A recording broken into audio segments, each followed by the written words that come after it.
Boa noite, igreja! Aleluia! Glórias a Deus! Que maravilha! Abra sua Bíblia em Lucas capítulo 5. Você abriu? Amém. Lucas capítulo 5, do versículo 1 ao versículo 11.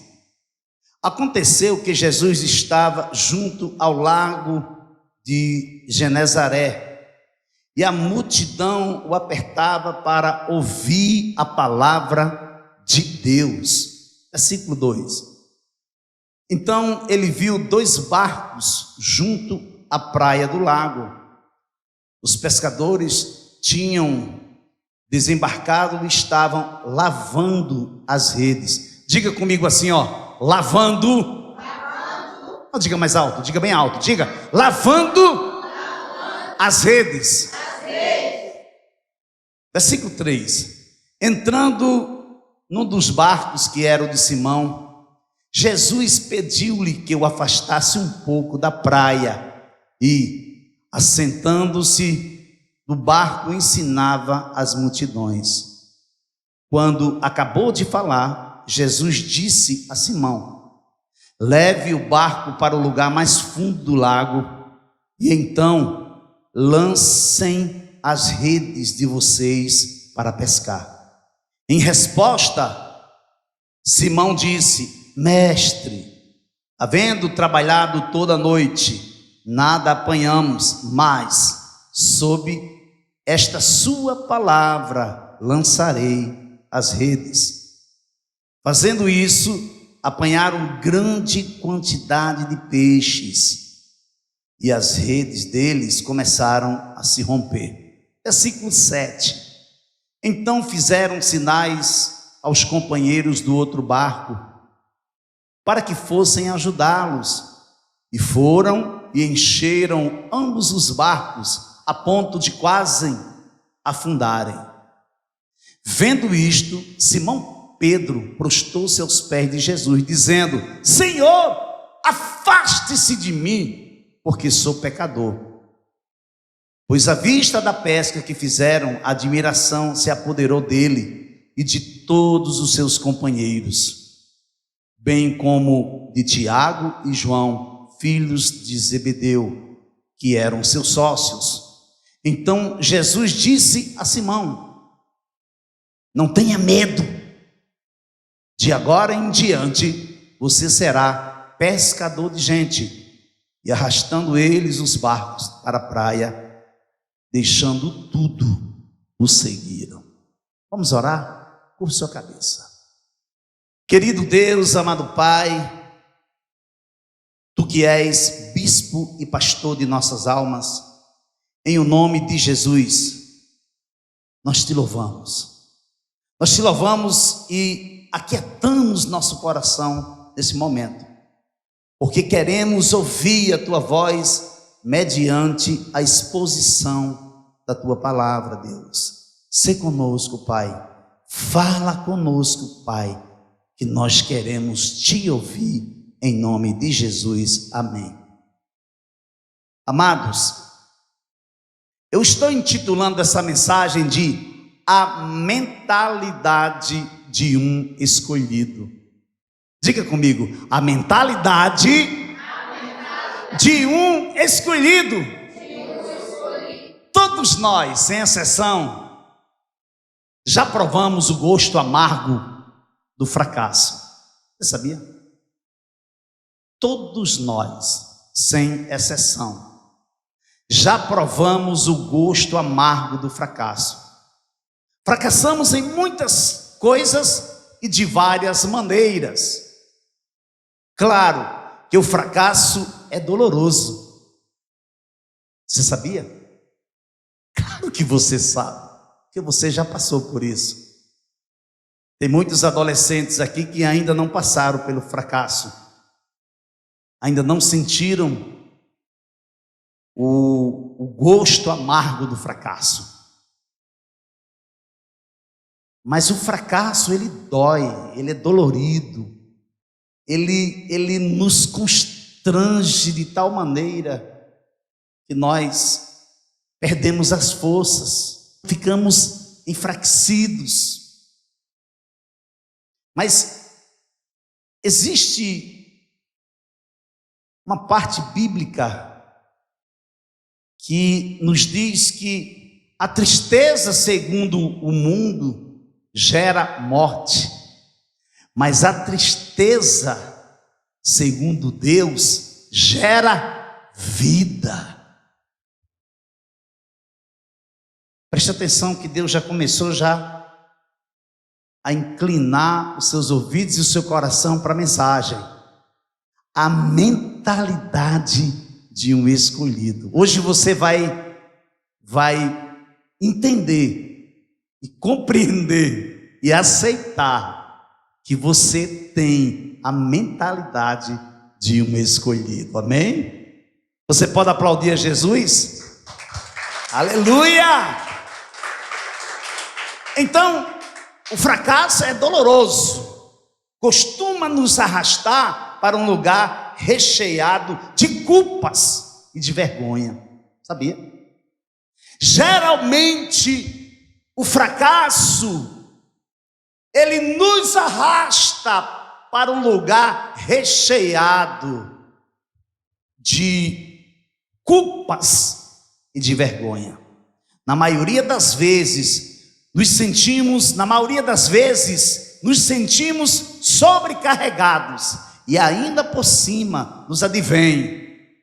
Ou seja, como consequência, recai sobre nós um sentimento de inadequação. Você sabe o que é um sentimento inadequado? Um sentimento que vem sobre você de inadequação? É uma pessoa inadequada, inapropriada para resolver suas próprias pendências pessoais. É assim que você, é assim que eu, é assim que nós, é assim que qualquer um que fracassa se sente inapropriado. A gente olha para o alvo, a gente olha para o sonho, projetamos, mas achamos incapazes de atingir a meta, porque estamos debilitados, porque estamos frustrados. E isso aconteceu com Pedro. Mas Pedro foi avisado. E um dado mais interessante, um dado que vem sobre nós, que vem através do Espírito Santo, da pessoa bendita de Jesus Cristo, é que na maioria das vezes nós somos avisados. Não vá por aí, não queira isso, não pense isso não vai lhe fazer bem. Mas você está decidida, você está decidido a trilhar o caminho que você resolveu trilhar. Meus filhinhos, estas coisas vos escrevo para que não pequeis. E se alguém pecar, temos um advogado para com o Pai, Jesus Cristo, o justo. E Ele é a propiciação pelos nossos pecados, e não somente pelos nossos, mas também pelos de todo o mundo. O que é que João está dizendo? Que Jesus é um advogado junto ao Pai. Ele acrescenta, ele é justo. Aí ele vem dizer que ele intercede por nós, quando nós pecamos, quando nós pisamos na bola, quando nós transgredimos os preceitos de Deus. Mas ele vai dizer, olha, ele intercede por você. Você não é para você pecar. Agora, claro que em dado momento você vai pecar por pensamento, por atitude, por omissão. Jesus está diante de Deus Pai interceder por você. É isso que ele está dizendo. Mas entenda uma coisa, não é só pelos nossos pecados, é pelos pecados do mundo todo. Aí o que ele está dizendo? João 3,16, porque Deus amou o mundo de tal maneira que deu seu Filho unigênito, para que todo aquele que nele crê não pereça, mas tenha vida eterna. Ah, Jesus, que coisa maravilhosa. A mentalidade de um escolhido. Qual a primeira convicção que um homem ou uma mulher tem quando eles entregam suas vidas para serem guiadas, para serem conduzidas por Jesus? Qual a primeira convicção que eles têm? Você saberia me dizer? Primeira convicção, quando um homem entrega a sua vida a Jesus, quando uma mulher entrega a sua vida a Jesus, a primeira convicção que um novo convertido tem é que ele não vive mais. Agora Cristo vive em mim. É que agora a minha mente está anulada. Agora eu tenho uma mente de Cristo. Olha aí. Então a mentalidade de um escolhido é a mente de Cristo. Então, se você entregou sua vida a Jesus, você declarou publicamente e depois você confirmou descendo as águas, você tem a mente de Cristo. Você é um escolhido. Você tem a mentalidade de um escolhido.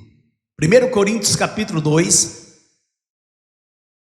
do versículo 14 aos versículos 16. Ora, a pessoa natural não aceita as coisas do Espírito de Deus, porque lhe são loucura, e ela não pode entendê-las, porque elas se discernem espiritualmente. Versículo 15. Porém, a pessoa espiritual julga todas as coisas, pois ela não é julgada por ninguém. Pois quem conheceu a mente do Senhor para que o possa instruir? Nós, porém, temos a mente de Cristo. Aleluia. Essa é a mentalidade de um escolhido. A primeira parte dessa mensagem eu estou chamando de afaste um pouco da margem. Veja aí. Lucas capítulo 5, versículo 1 a 3. Aconteceu que Jesus estava junto ao lago de Genezaré, e a multidão o apertava para ouvir a palavra de Deus. Então ele viu 2 barcos junto à praia do lago. Os pescadores tinham desembarcado e estavam lavando as redes. Versículo 3. Entrando num dos barcos, que era o de Simão, Jesus pediu-lhe que o afastasse um pouco da praia e, assentando-se do barco, ensinava as multidões. A primeira noção que eu tenho desta vez, quando eu li esse texto, já ministrei várias vezes nesse texto, eu já perdi a soma, mas entendo uma coisa, eu li, eu reli e continuei a ler. E durante minha última leitura, essa semana, eu me deparei com algo novo para mim. Eu quero compartilhar com você. Mas algo que estava aqui. Algo que sempre esteve aqui. Mas interessante, ainda não era o tempo para que eu pudesse enxergar, discernir e permitir que o Espírito Santo ministrasse no meu coração. Há um tempo determinado por Deus, até para você entender o que é que Deus está falando para você através da sua palavra. Você sabia? Então veja bem, a narrativa nos diz que Jesus se encontrava junto ao lago de Genezaré, e a multidão se acotovelava para ouvir melhor a palavra de Deus. Eu creio que naquele momento, Jesus, ao anotar as pessoas se empurrando umas às outras, ele pensou um segundo plano. Quando ele viu que as pessoas estavam se cotovelando, ele viu que as pessoas estavam empurrando, estavam quase comprimindo ele pensa num segundo plano. Ele para e diz: não, eu vou ter que partir para o segundo plano. Veja bem, e quando ele olhou atentamente, procurando uma solução para aquela situação, Jesus avistou 2 barcos amarrados, deixados ali pelos pescadores que lavavam as redes. Ele estava ensinando a palavra de Deus para o povo. De repente a multidão convergiu para aquele lugar, empurravam as outras e estava quase comprimindo ele. Aí ele para, disse: não, peraí, segundo plano. Aí agora ele olha, e quando ele coloca o seu olhar, ele se depara com 2 barcos. O texto diz que são 2 barcos que ele vê. Ali os pescadores lavavam suas redes. 2 coisas chamaram a atenção de Jesus. Sabia? 2 coisas chamaram a atenção de Jesus. Qual a coisa que você acha que está chamando a atenção de Jesus hoje na sua vida? Para onde você está olhando para Jesus? Está olhando para as mãos deles? Você está olhando para os pés? Para onde é que você está olhando? Ou você está olhando para a face dele? Mas quando Jesus avista os 2 barcos, ele se depara com 2 coisas. E 2 coisas irão acontecer. Quais foram? A primeira coisa que chamou a atenção de Jesus foram os 2 barcos. Então ele viu 2 barcos junto à praia do lago, está no versículo 2. Agora veja bem a sapiência de Jesus, ou seja, o vasto e variado conhecimento, a sabedoria divina de Cristo. Ao avistar os barcos, ele prontamente traça um ambiente favorável à exposição da palavra de Deus. Isso é tremendo. Porque se ele avistasse os 2 barcos e apenas voltasse para a multidão, ele não teria o segundo plano. Mas quando ele olha e vê os 2 barcos, ele se depara com 2 condições. E ali ele vai avistar o barco e prontamente ele traça um ambiente favorável à exposição da palavra de Deus. A intenção de Jesus naquele momento era deixar o povo acomodado, era deixar o povo relaxado para ouvir a palavra de Deus, assim como você está sentado na sua cadeira hoje, acomodado, acomodada, relaxado, sendo ministrado por ele, já que o lago de Genezaré era conhecido como o lago da Galileia, que no tempo de Jesus, a região, a volta dele, a volta do lago, era bastante habitada, e havia numerosas cidades sobre as suas praias. Cafarnaum e Betsaida, ao norte, eram os centros da indústria da pesca. Tá certo, pastor. A primeira coisa que aconteceu foi que Jesus viu os 2 barcos. E agora a segunda? Ele vai fazer uma escolha. Entrando num dos barcos que era do Simão, Jesus pediu-lhe que o afastasse um pouco da praia, e assentando-se do barco, ensinava as multidões. Versículo 3. O terreno em frente ao lago fornecia um auditório, pois havia um leve aclive a partir da praia e a acústica era muito boa. Era exatamente o que Jesus precisava para que a multidão não comprimisse.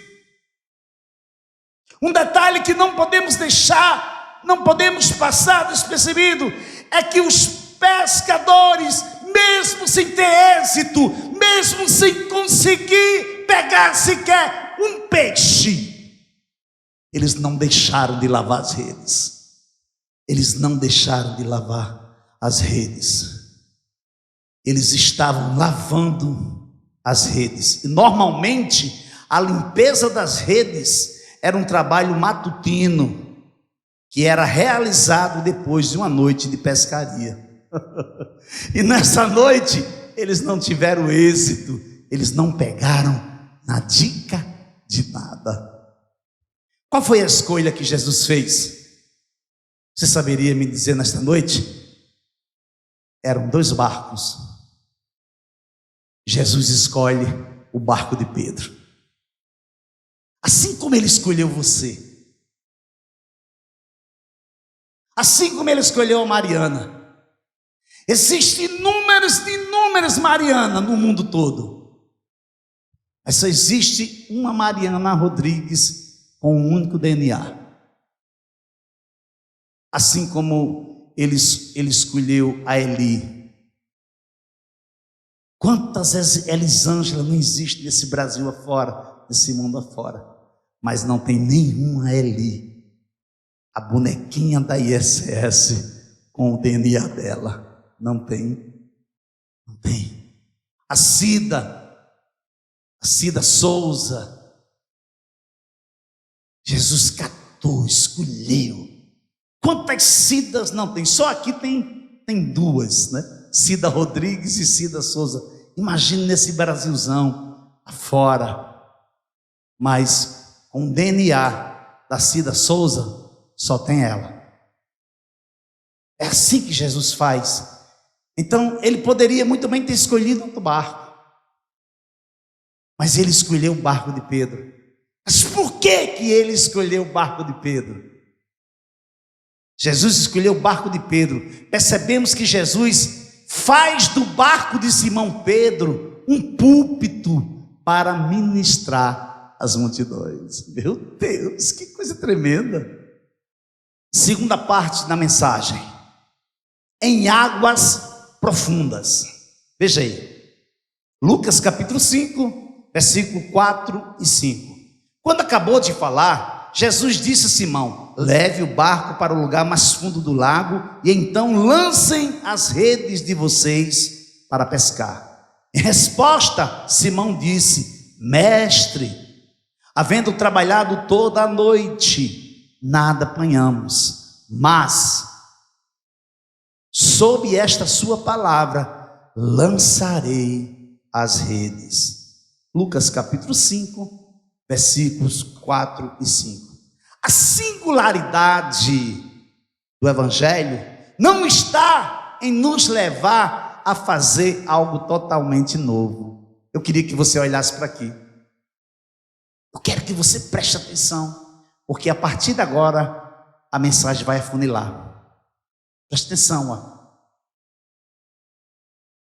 A singularidade do Evangelho, que é único, não está em nos levar a fazer algo totalmente novo.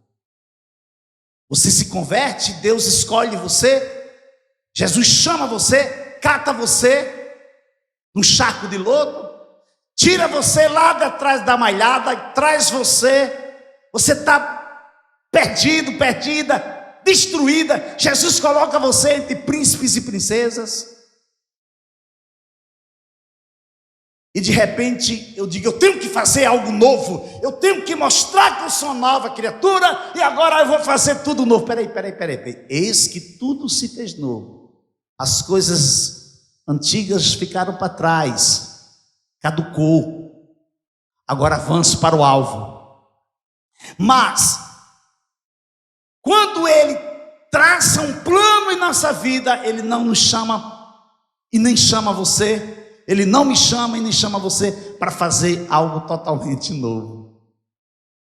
Mas o propósito do Evangelho de Cristo em nossas vidas é nos enviar de volta ao que estávamos fazendo o tempo todo. Isso arde no meu coração, isso pulsa forte no meu coração.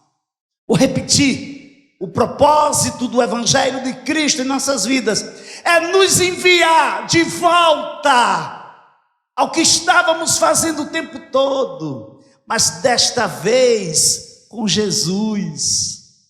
Agora é outra história, amado. Agora você tem um general de guerra que nunca perde batalha. Então as pessoas, muitas das vezes, esquecem os projetos que estavam fazendo, não segue, tudo que começa não termina, e não segue. Agora, com um crente, um homem de Deus, uma mulher de Deus, com a mentalidade de um escolhido, aconteça o que acontecer, ele ou ela segue em frente. Eu vou mudar essa situação em Cristo Jesus. Eu vou me levantar, eu vou tomar a primeira atitude, porque quando eu tomar a primeira atitude, Ele vem na minha frente e tudo muda. Tudo muda, porque a minha vida pertence a Ele, a minha vida é dEle, e minha vida vem dEle e voltará para Ele. Você agia na força do braço. Agora, por você ter a convicção plena que eu tenho a mente de Cristo, minha percepção agora é bem clara. Que percepção clara eu tenho? Que a minha suficiência é insuficiente para me seguir adiante. A suficiência de Deus agora na minha vida é quem me coloca de pé todos os dias, é quem me levanta, é quem me leva para orar, é quem me leva para tirar tempo sozinho com Deus. Tempo com Deus, preste atenção. Não tem que ser, não é regra, não tem que ser de manhã cedo, só e acabou. Eu tenho falado muito sobre isso, mas a percepção da igreja parece que não entendeu ainda.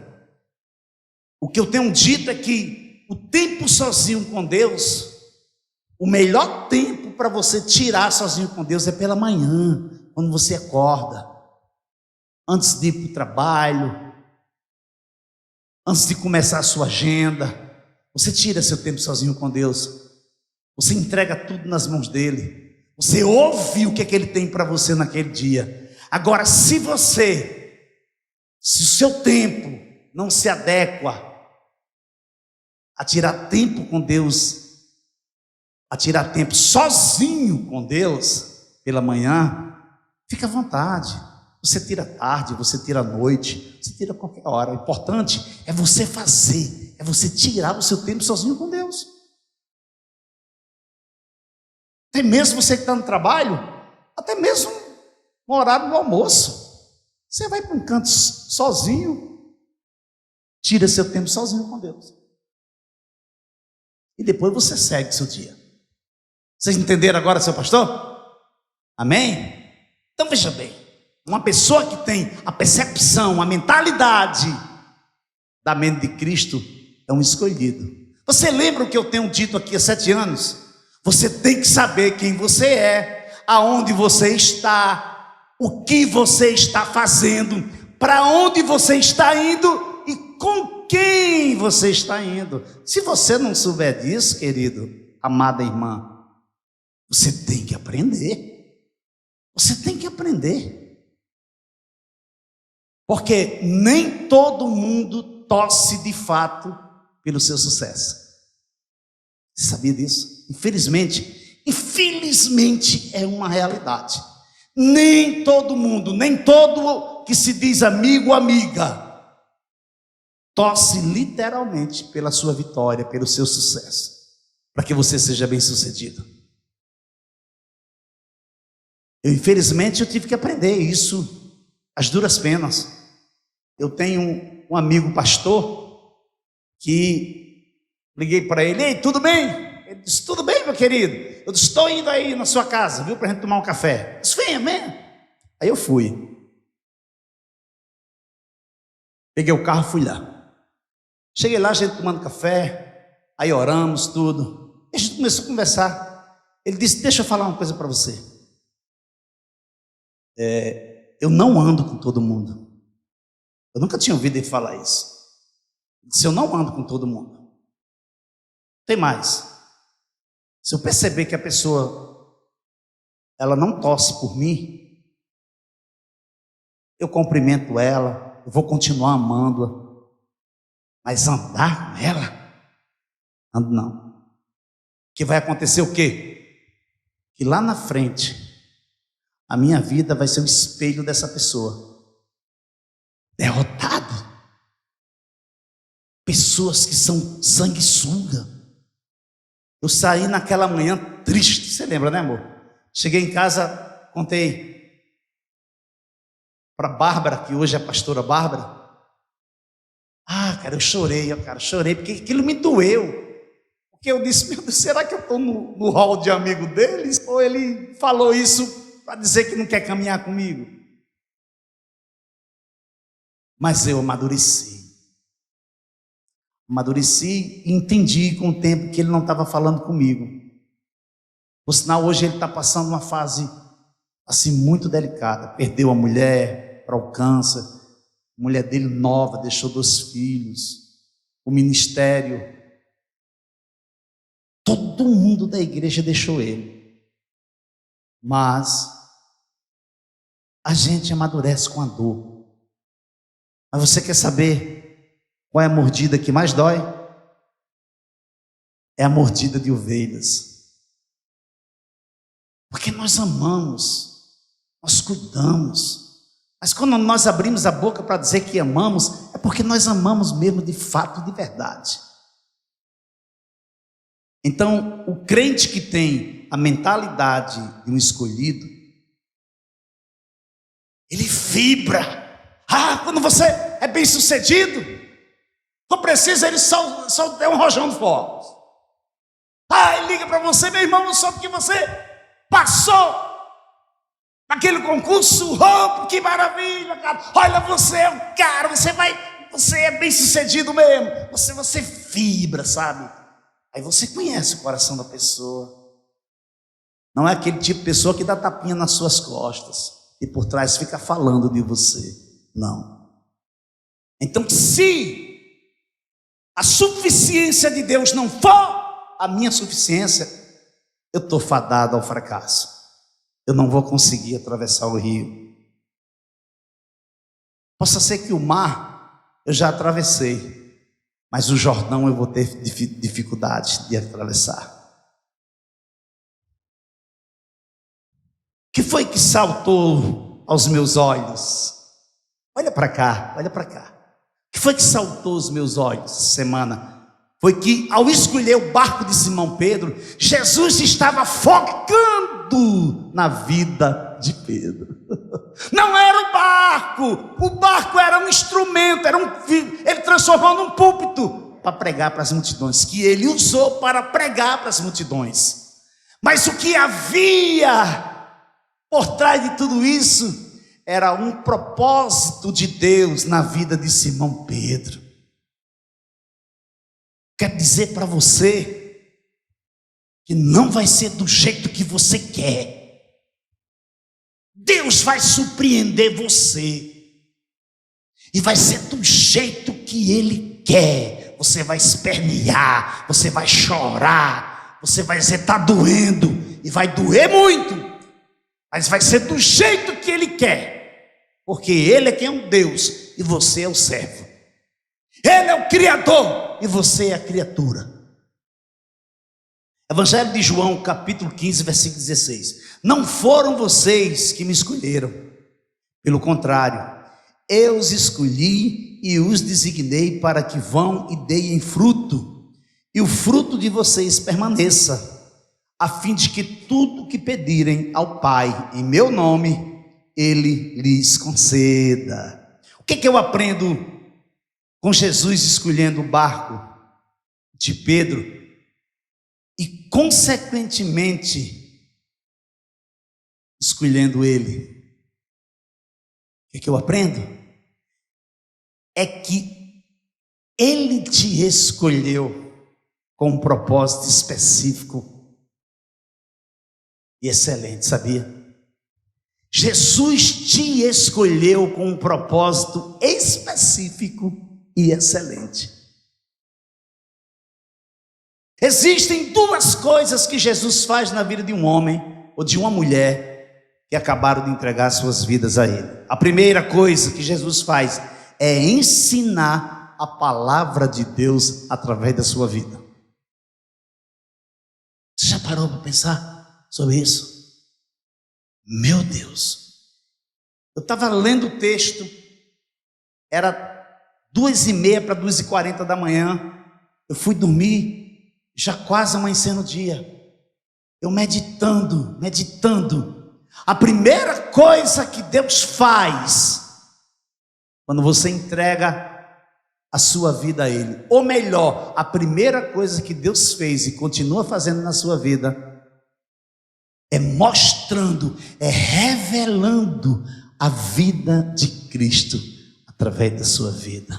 Como é que está a tua vida? Você sabia que você é um livro que todos leem, até mesmo aqueles que não gostam de ler? Ele olha para a sua vida e lê. Tem uma coisa, eles não acabaram de ler. É progressivo. Eles só vão terminar de ler esse livro quando você estiver face a face com Cristo. Enquanto isso, eles lêem um capítulo e nesse capítulo, no final, você frutifica. Aí ele vai na tua igreja. Aí ele quer saber que evangelho é esse que você está lendo. Ele começa a se perguntar, ele está lendo um livro diferente. Eu quero conhecer esse livro dele.